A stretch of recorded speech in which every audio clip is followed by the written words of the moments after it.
কোথায় আছে মেঘ যতটা গর্জে ততটা বর্ষে না। বাংলাদেশ ক্রিকেট বোর্ডের সভাপতি ফারুক আহমেদ বলেছিলেন, এবারের বিপিএলটা একটু অন্যরকম হবে। আগের বারের তুলনায় এবারের খেলার মান ও ব্রডকাস্টিং অনেক উন্নত হবে। কিন্তু কথা আর কাজে কোনো কিছুই মিল নেই তাদের। টুর্নামেন্টের শুরুর আগের দিনও জানা যায়নি কে কোন দলের অধিনায়ক। একেবারে শেষ মুহূর্তে গিয়ে অধিনায়কের নাম ঘোষণা করা হয়।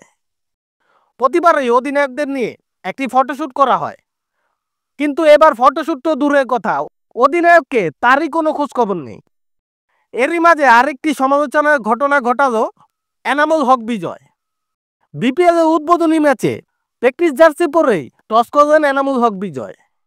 সাধারণত অধিনায়করা নিজের দলের ড্রেস পরিধান করে টস করতে আসেন, কিন্তু এনামুল হক বিজয় এতটাই ব্যস্ত ছিলেন যে তিনি ড্রেস পরতেই সময় পাননি, যার কারণে প্র্যাকটিস করতে থাকা ড্রেস নিয়েই তিনি মাঠে টস করতে চলে আসেন। তার এই ইনডিসিপ্লিনের কারণে সমালোচিত হতে হচ্ছে।